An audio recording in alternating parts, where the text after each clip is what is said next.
Şunu şöyle çekemez miyiz? Hı? Yani şu olmaz mı şöyle çevirip de? Tamam da nasıl? Yani şöyle olmaz mı? Şöyle Olur koyarız. da orada nasıl duracak Ha, diyorum ben. benim- benim- Altına bir benim- mekanizma lazım. Şöyle mi dursun? Ha. İyi de bunu nereye dayayacağım ben böyle? Yeah, you have so much stuff that I cannot keep in my mind, so that's You problem. can skip it though. No. Please don't even try it. Just skip it. Remove the details. Let's see, there is a couple of pieces coming. Bir dakika. Çok önemli bir şey geldi. Şuraya koyun. Bir dakika. Getirin. Getir. Şu. Push them off? Yes.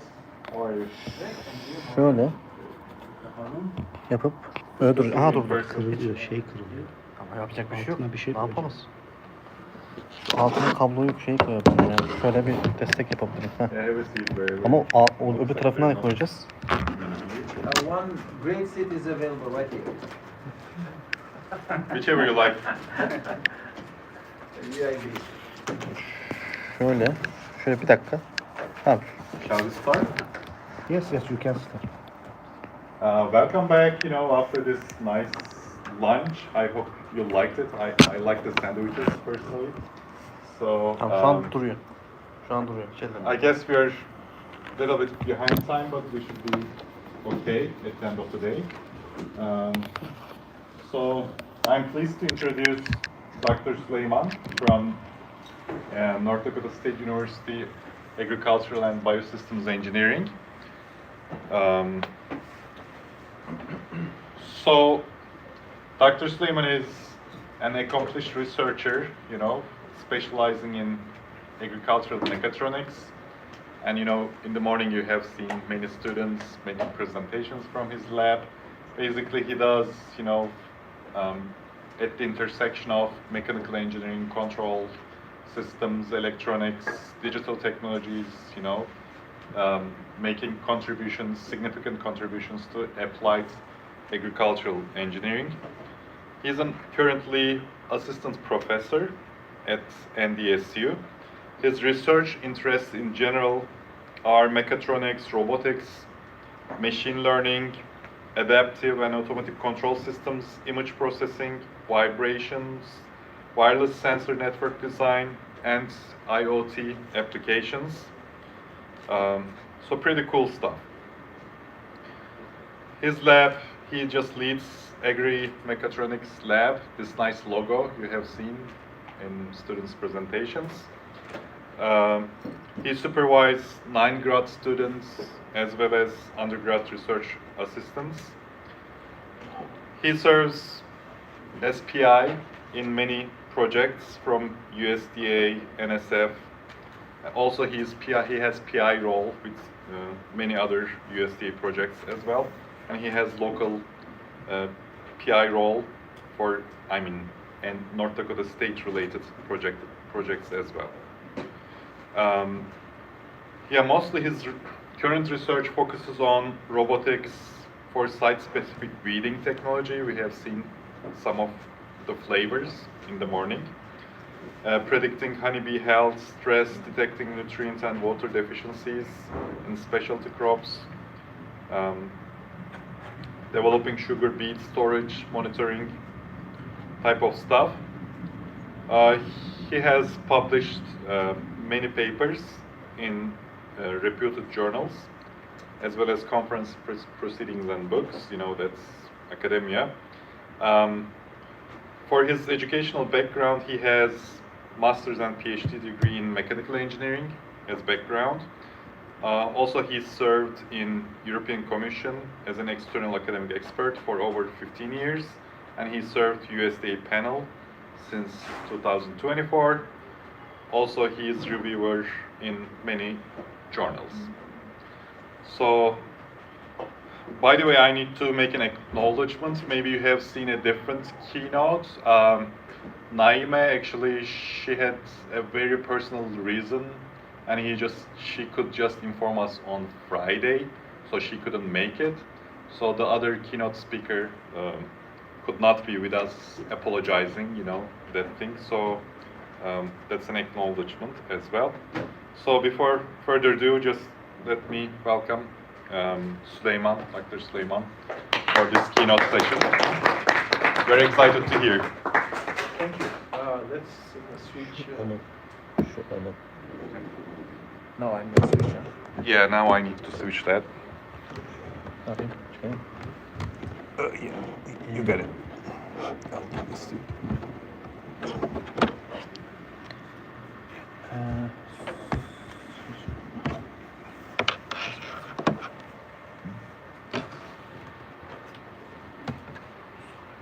Oh, that much? Oh, thank you. Evet. Thank you for kind introduction, Dr. Harun Kirim. As I mentioned before noon, I was going to really enjoy with this conference, just observing my PhD students and also undergraduate students, how they are doing, how they are interacting with the questions, etc. And also other colleagues coming from overseas, what they are doing. I really wanted to listen and digest some information and learn something. But you put me in a wrong place, okay? On a frying pan. So anyway, I'm honored to present some of our research, what we are doing in our lab. So that's me. Even though you see my name here, my contribution in this research is very small. All the credit should come to these people. My grad students and my undergrad students, they are the people who are doing all the job. I'm just orchestrating like this. I'm enjoying the life. They are the people who are doing all the job, all the hard work over the weekends, sometimes getting stung, sometimes getting very stinky stuff on a sugar beet pile or honeybees or in a sugar beet fields with the dust, everything. Yeah.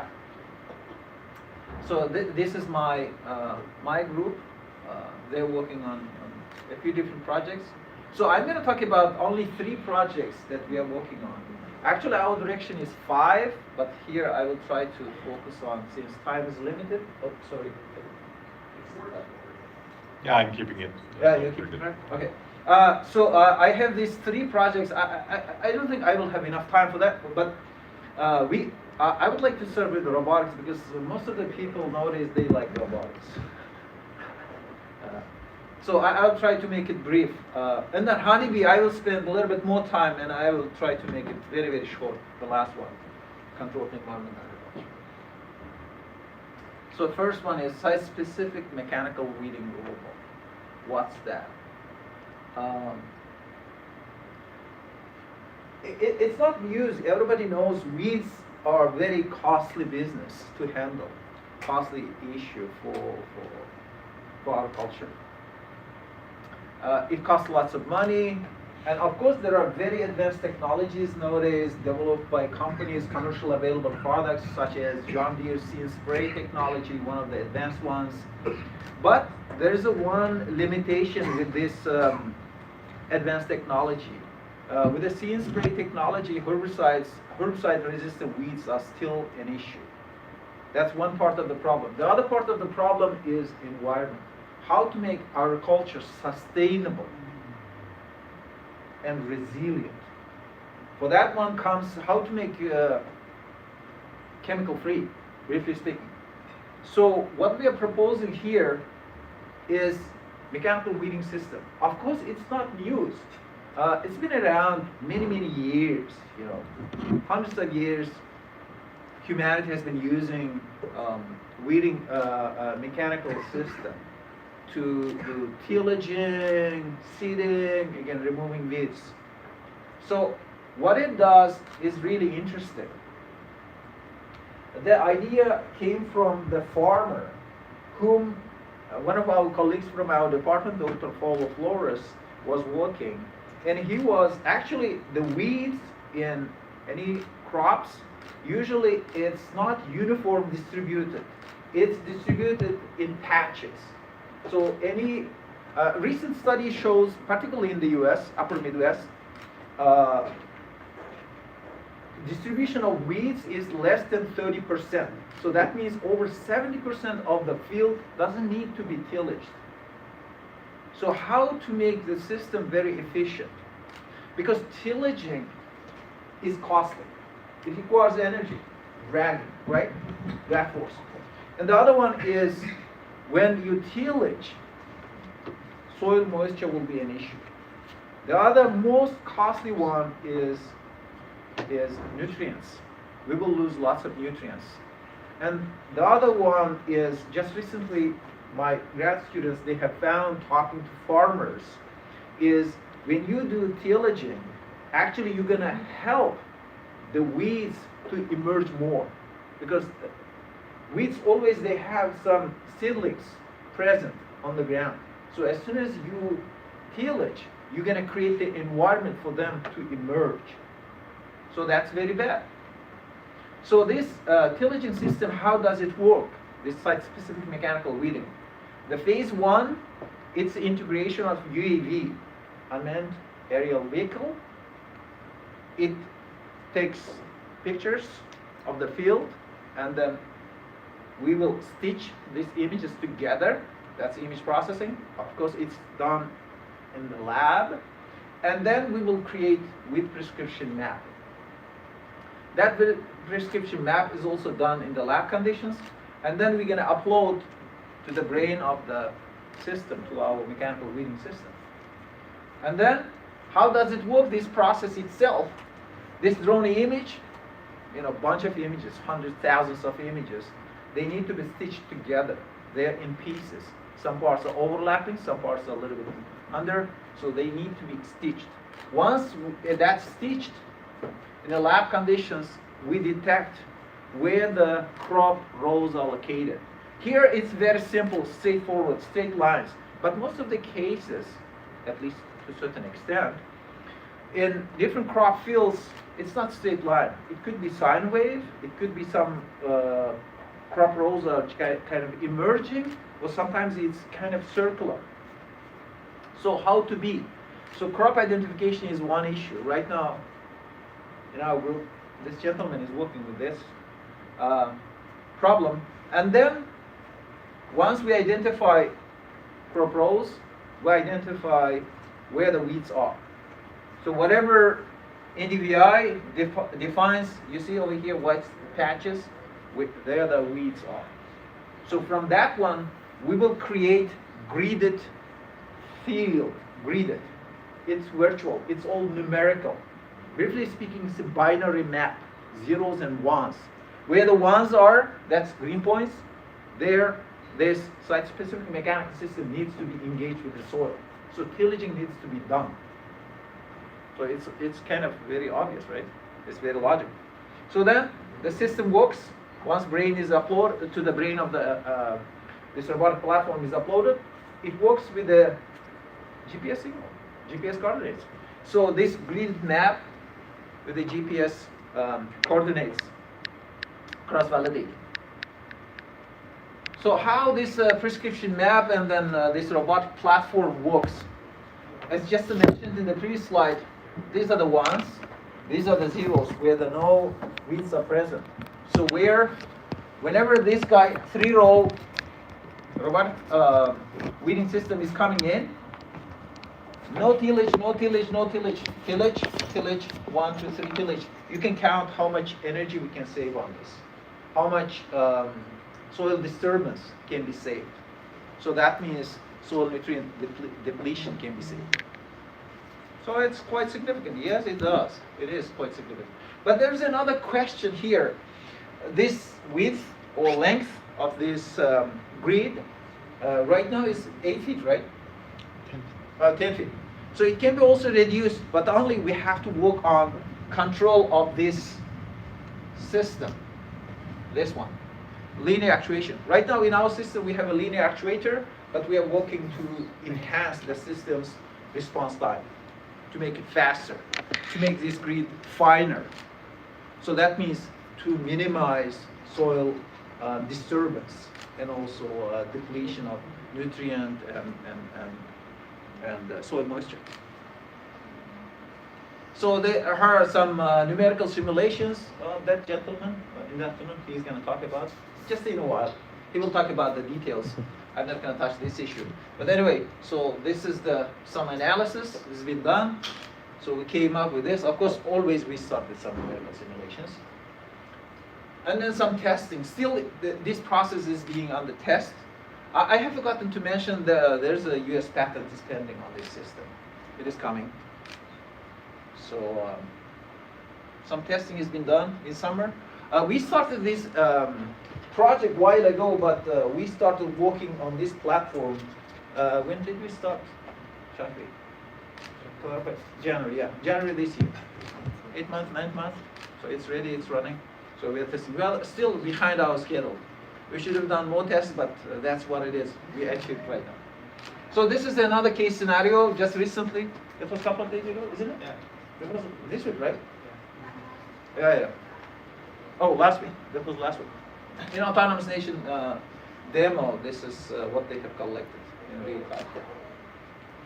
So anyway, if you guys have some specific questions, Shafi will talk about the system, and he will mention. And still, we are working some of the modeling aspects because the system's control and navigation is an issue. It's not that much straightforward, even though it's fully autonomous, it's fully actuated, is electrical motor system, hub motor is skid steering. We know all these kind of things, but still, one challenge with this platform is wheel-soil interaction. Soil terrain is considered to be static, but actually it's not static. That's one thing we are working on. There is some good theories coming behind. Hopefully, we will come up, but soon publication will come out. Hopefully, we are working on it. A different case scenario, so I don't want to emphasize these points because still we need to publish these materials. Some of the materials I cannot just mention it until we publish it. So that's it. If you guys have any questions right now, I can stop in a few seconds. Otherwise, I will continue with the next project. We can move on. So that means everything is great, right? So everything is super unclear. Okay, let's move on to honeybees. I will talk a little longer on this one. Two presentations you have heard by my PhD students, what they are working on. Why honeybees? There are good reasons why we need to study honeybees. Honeybees is utmost critical.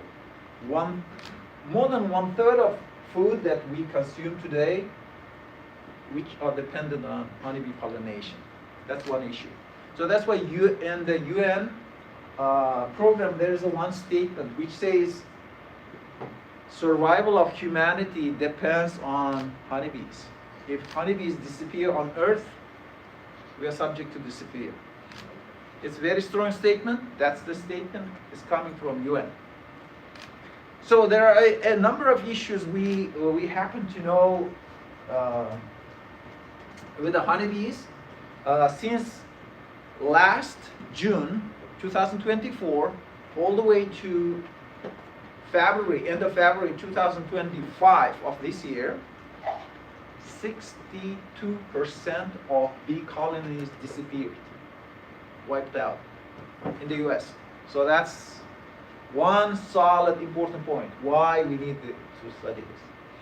There are so many different factors influencing on honeybees.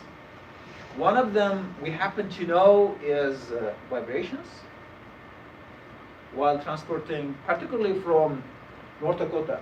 Another important issue why we need to study, particularly in North Dakota, because over 70% of bee colonies in the nation, in the US, they are living in North Dakota. And we are pollinating all the pistachios, whatever you consume. 80% of the pistachios produced in California, they are dependent on honeybees. So we are sending a lot of honeybees to California, or down to Arizona, Texas, etc. Because their gardens, their fruits, vegetables, they depend on honeybees for pollination. Otherwise, they don't produce. So these are the key reasons. And there are also some other applications as well. One of them is military security. Or security, you say security, right? National security. But that's a different story. But anyway, right now we are working on our agriculture side. Honeybees are very smart creatures. They sense small temperature change. As you can see, 0.2 degrees Celsius. And they are super sensitive on vibrations. They are super sensitive on any kind of sound and also any kind of smell. They are very, very sensitive. They are very smart creatures. And also, just recent study shows their visual system almost 360 degrees, 350 degrees. So we can find a new applications. Just studying them. And another thing is interesting about these bees, they're social insects. They communicate with each other. They communicate in such a language which can be modeled, which can be understood, which can be comprehended using right sensors, using right tools and analysis. So that's one important thing. So what kind of variables needs to be used or measured? That's a big question. There are different groups of researchers around the globe. They are studying honeybees in Germany, in UK, we know, in Scotland, and also in Latin America. I think that's in Argentina, and also in Australia, also in Japan. A few different, very advanced research groups. They are studying different aspects, communication and behavioral pattern of honeybees. This is a little bit of anatomy of bees, how they sense. This organ is called Johnson's organ, this antenna stuff. So it has own fundamental frequencies. Now that's really my domain. I'm coming from mechanical engineering. When it comes to these insects, I only treat them as a mechanical system. But two of my students, they treat them as a live animals. They understand their anatomy, but I understand them as a mechanical system. But anyway, so it's a vibration. And they sense, they also send the signal. They send the two types of signals. One vibration, the other one is sound. So how do they send? You see they have a different frequency bandwidth values within that range. They feel it and they also generate it. There are certain frequencies, even though they are super sensitive on vibrations, there are certain frequencies when they get completely kind of freeze, they get frozen, no motions. Like part of it we detected using these non-invasive methods, Brady's and Jewell's study. They get freeze. When you shake them to certain vibrations, they get freeze. So that's one phenomenon that we are trying to understand, to get into their brain. So this is our research objective. That's what we are trying to understand. How and using what kind of tools we can monitor and we can diagnose the bees and how they behave, why they do this, what they are trying to say to us for commercial beekeepers or homeowners, home beekeepers. Am I right with that terminology? Ready? You say family-owned bees, right? Or, Yeah. So anyway, we are trying to see, this is the area that we are trying to understand, because everything is changing over time, dynamics. One of the key challenges with the bees is, there are many. Already Brady and Jewell in their presentation they mentioned is, they're working, they operate and they live in an environment where lots of them and thousands, like in one bee colony, 20,000, 30,000 bees, right? In average, they behave differently. And they age, and their gender behave differently. And besides, if they're angry, and also another thing, again, dynamics, the environment itself is sound, vibration, damped system. And again, dynamics, it's mechanical engineering system, it's a non-linear. That's another challenge that Muhammad studied a little bit with this UWB radar sensor. So all this complexity creates some good challenges, scientific challenges to understand and to read properly. So this is the research methodology that we are working on, still trying to understand. It's a little bit complex issue. As you can see, a few things I would like to mention: the vibrations and queen. Queen is very important. And the other one is varroa mites and some pathogenic issues. And also some other factors influence significantly on the behavioral change and behavior pattern of bees. Because bees, they have a special communication patterns, which has been observed by many researchers as early as, I don't know, even BC time. People observed how the bees behave. Even some Egyptian inscripts, there are some findings, you know. Even in Plato also wrote about this. Aristotle, they studied the patterns of bees, how they behave. So anyway, back to our business, our research. We started in phase 1 with these sensors. Wire sensor, all wire sensors. These ones are very inexpensive. You know, DHT11, DHT22, this LM35, and this is less than $10, and this is about $10, and this guy is about 30 something, right? 37, right? Rafat, $37, and this guy is less than a couple of dollars or something like this, and that guy is about $1, and this guy is expensive. One piece about $5,500, just one piece. 5,500. Yes. To be accurate, I think $5,065 or something like this. Anyway,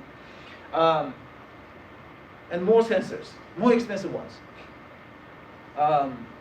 Brady was dealing days and nights over the weekends with the Jewel and with some other grad students.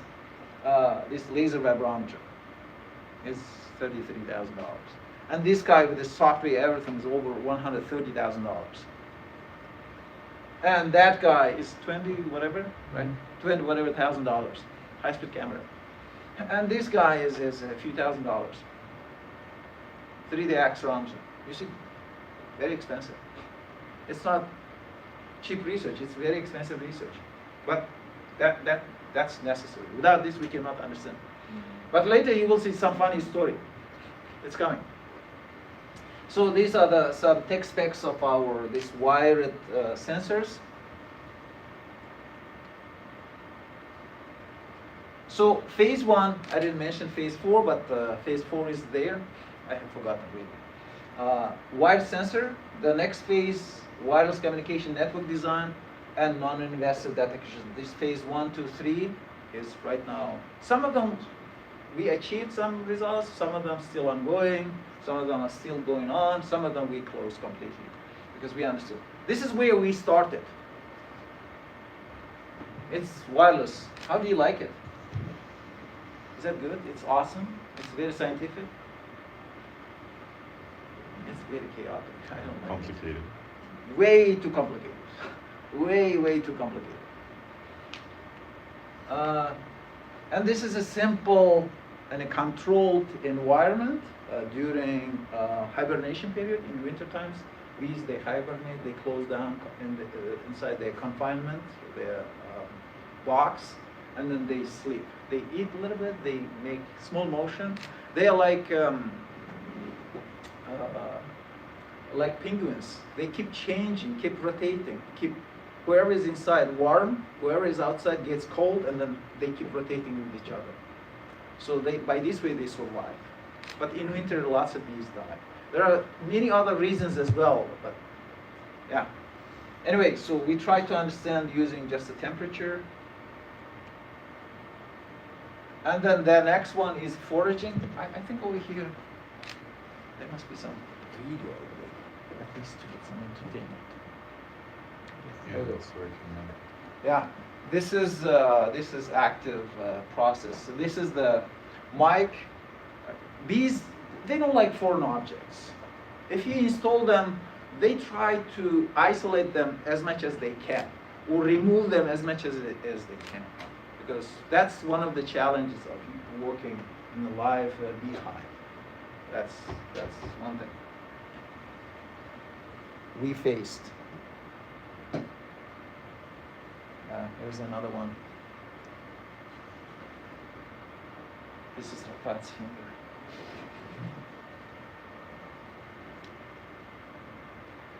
Rafat also learned something, right? From bees. Yeah, again, lots of wires. So that's what I'm trying to show you.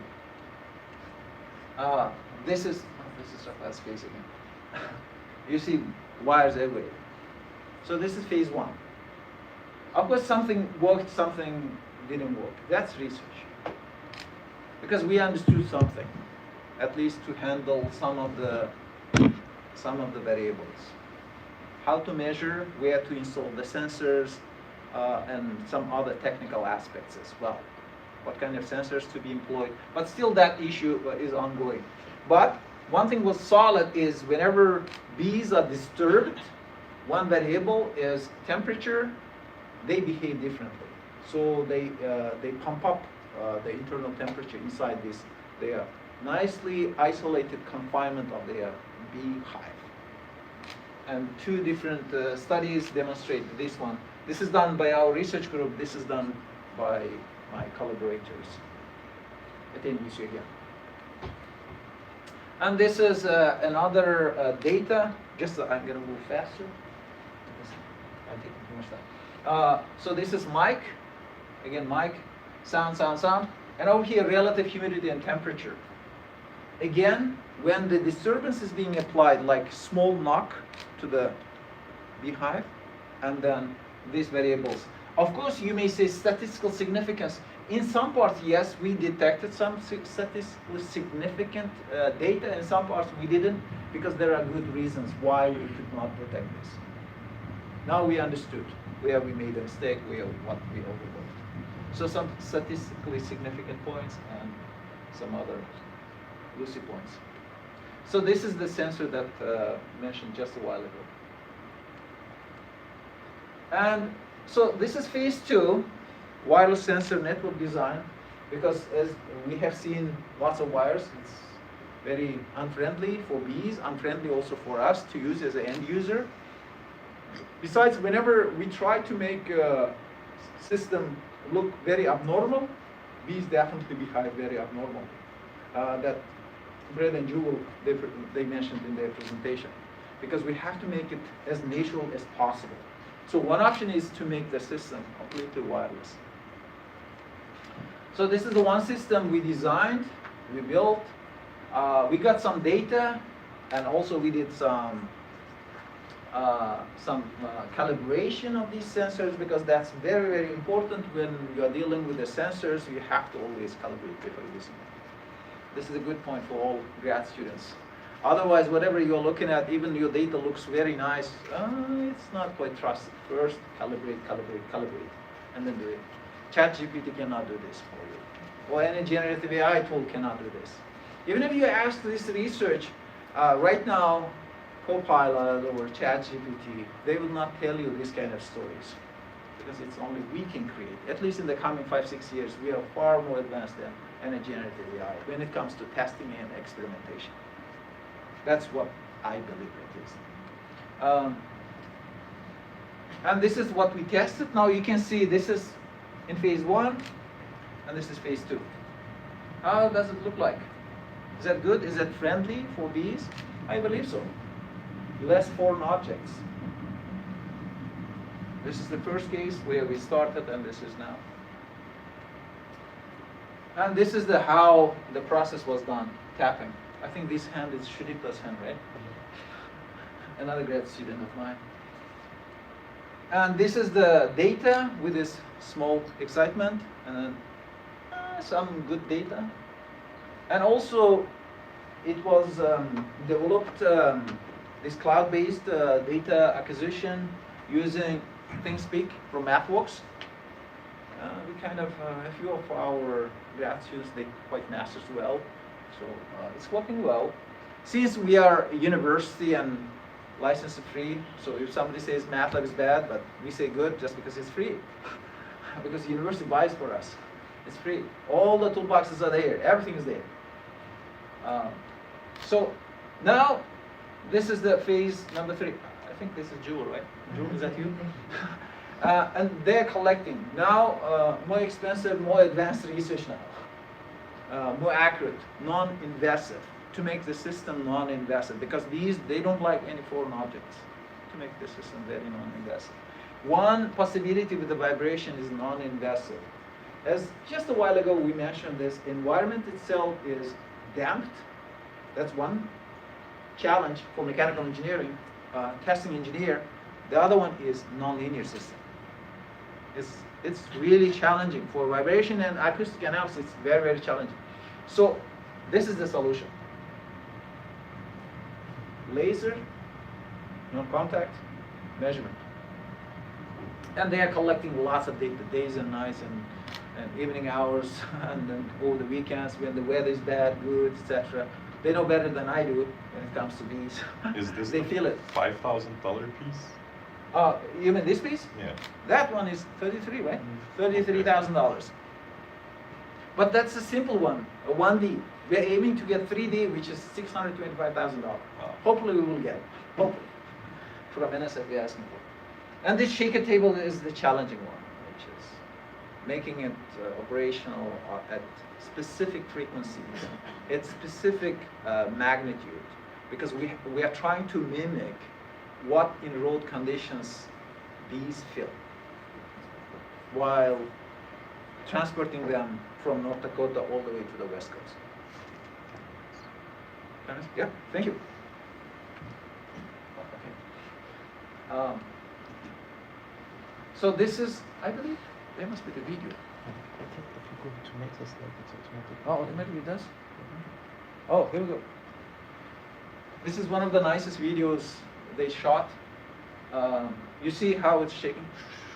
And then this is the new frame. They started with the 3D printed one. The frame is 3D printed, and then this frame was also 3D printed. You know, even small details makes a big difference. And then finally they came up with that's steel, right? Mhm. They made it, it's solid. It's really moving exactly as we want with the shaker table. With the shaker table right now we are doing this motion, horizontal motion, and then later we will also test vertical motion. Probably that makes also big. User system is quite complicated. Bees all around, flying. They're unhappy. So some of the results already they presented, they discussed this issue. Already they mentioned, you know, we're collecting a data, thorax, you say thorax, right? Thorax and also head and body, tummy, and also wings, and this Johnson's organ. We are trying to understand each one of them in separate, and then to make a conclusive remarks. Decent amount of data right now we collect, still we keep collecting until foraging period is over. Foraging period will be over somewhere early first weeks of October, and then it will go to hibernation for a while, and then it will be sent out to West Coast. So we will collect during foraging period and then during hibernation period separate. This is all elaboration. I'm not going to stop here. So this is phase number 4. Just recently, it's partially finished, partially not yet fully finished. One of my part-time graduate student, research assistant, he worked on this in collaboration with Brady and Jewel in summer. How to use these less expensive sensors, either that's applicable or not. That was a question. And where to install. If we're going to hide them, where we should hide, not to make bees unhappy with this foreign object inside the bee hive. So we got some results. Some of the results are very convincing. Some of the results are not quite convincing. So anyway, laser vibrometer data was taken as a true value, because that's non-invasive. It's accurate. We know this. And its sampling rate is solid and everything is clear. Everything is very reliable. And piezoelectric disc and piezoelectric film sensors, which are very, very, very cheap. Cheap, probably a negative word, inexpensive. So time domain, frequency domain, etc. So anyway, what we came up is, it's just a proof of concept, what we developed, what we tested. CO2, relative humidity, temperature, and these things now at least we understood how to do the measurements, at what sampling rate, where to install the sensors. We have some knowledge now. Still we need to do decoding, comprehending what's their response is. Now comes our AI tools. We are working on it. Hopefully we'll find out the right way. But still we need to collect more data. Our future work, still we keep collecting the data in sound and vibration, and keep improving our wireless sensor network that we designed with the new sensors. And we try to understand first their communication signal, because which tells us many things. If they are happy, unhappy, healthy, unhealthy, if there is something is bad is going on. These kind of things we try to understand. So now I would like to show you this picture. That's nothing to do with our lab, okay? Anybody can guess who this gentleman is? Without Googling? If you Google it, definitely you will find it. It's Carl Ritter von, I believe, von Frisch. That's the correct way of pronouncing his name, I think. He is Austrian-German scientist, very longevity guy, 95 years old, lived that long, passed away in 1982, I think. He got Nobel Prize in physiology. Who studied, can you guess these creatures? Bees, honeybees. Who discovered waggle dance of bees using only naked eye. Now you can compare our research and his research. He just observed with the naked eye over, I don't know, 30 years or something like this. And he got a bunch of also applications, good applications of insects in human health and well-being. But waggle dance was one of his greatest discoveries. Just using his naked eye. Just compare our research and his great thinking. It's remarkable. So these are some of the references that we had it. And how much time is left? 2 minutes, 3 minutes? You can have 5 more minutes. No, don't wait. I think we are good, since we'll take questions, and since you allowed us to ask questions on the way, I think it's fair. Oh, okay. Thank you. You're very kind. Okay, can I switch to the next one? If everybody. Exactly. Okay. So this is very brief. Actually, before switching, I have a question about this AI application part of it. You said, decoding the honeybee behaviors. I understand this as you're going to use all this data to predict some bee-related behavior. Yes.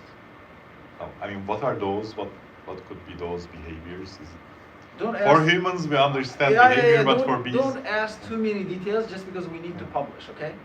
That's one thing. But anyway, I can describe you very briefly. One we are trying to understand is if overall health status of the bee colony is on the good level. Less than 5%, one example, less than 5% of varroa mite presence, less than 5, usually it's 2-3%, is okay. So that's what we're trying to understand. Great. That's the great practical values right there for commercial or home-owned beekeepers.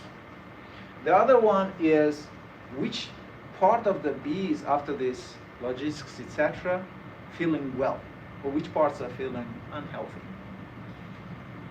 Third one is if there's any, I keep telling all the scientific sides, if there's a potential of any swarming is a big issue. You need to keep checking every bee colony, which costs lots of money for commercial beekeepers, who has something like thousands of bee colonies, or 20,000, 10,000. In North Dakota, some of the beekeepers, I think they have 20 or 30,000 bee colonies, which costs lots of money for them. It's a manually they check. So how to make the system process automated. It's home-owned is a different story, and Jewel and Brady can fix me. Do they need? Probably home-owned people, they don't need this. It's too expensive for them. Okay. Thank you, yeah. Amazing. And there are some other issues as well. Any other questions? Otherwise, I can switch to the next presentation, which is going to be about a minute or so, hopefully. Control to environment agriculture. Why control to environment agriculture? Control to environment agriculture, lots of research, lots of development has been done already. Lots of things are tools and systems are commercialized, particularly in Europe, in Holland. They are far more advanced than North America, far more. So for particularly North Dakota, upper Midwest, where cold regions are, fresh vegetables are important. for our well-being. So that's one thing. How to make it commercially viable, so at home you can grow it. So that's the point where we would like to contribute. We are planning to contribute with the new developments using inexpensive sensors with sufficient accuracy. Unintentional, sufficient accuracy, not super accurate. Super accurate ones are very, very expensive. So this is one system that, oh, Shafi, yeah. Shafi and a couple of my other doctoral students are working. This is a system. They are wire-based right now. They built it, but some of the issues, hiccups are there. We are trying to figure out where the hiccups are. One is how much nutrient to be applied and what's the condition of these lettuces, how we can monitor them. So that's this is a system. They built it. It's working. Some of them are working. Some of them not quite working. Still lots of things to be discovered and work done. This guy must be video, I think. Right? It has to be video. Let's see. Yes. Oh, here we go. Thank you.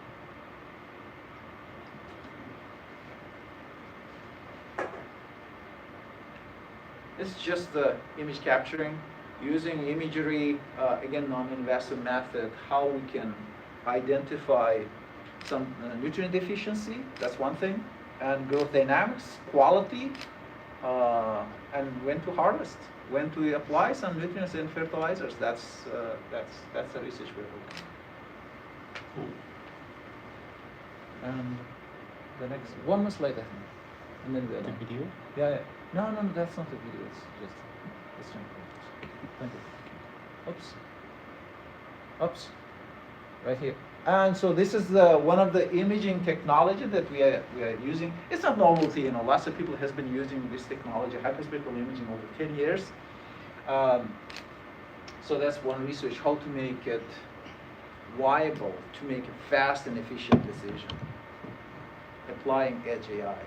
This data is very huge. This is big. How to make a right spectrum to select, not everything. That's what we are trying to do in collaboration with USDA and Purdue. I think that's it. Again, this is the people. Welcome to North Dakota. It's a little chilly place, but it's awesome. You see all the smiling faces. They are all positive. That's my team. That's my guys. I'm proud of them. So that's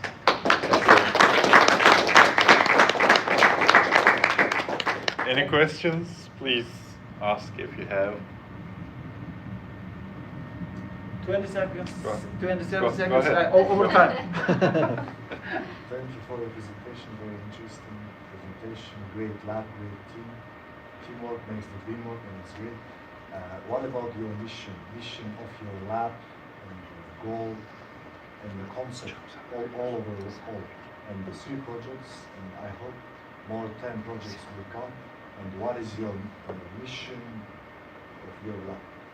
Yeah, very appropriate question, very philosophical. I can non-stop talk, but make it very short and brief, trying to make this technology accessible. There are so many great technologies with AI, there's very advanced tools and sensors, everything. How to make it really accessible for end users, for customers, briefly speaking. Our end user, who they are, farmers, who they are, beekeepers.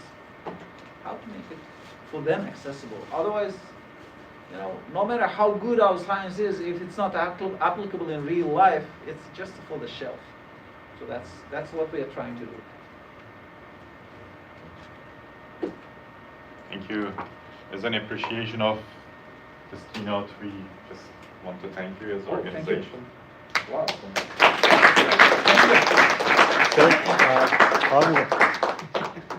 Picture.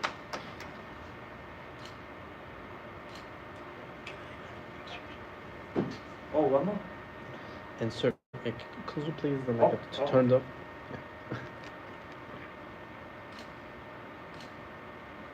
Lots of publications.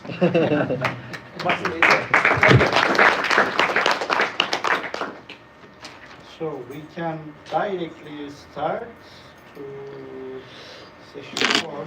Last session, Mosnur Rahman is here. So you can make chairmanship, you know? You can carry on because my first presentation is mine. Okay. So we can start with 113, reintroducing rotational inertia in microfield stability enhancement using PLDC and the synchronous generator.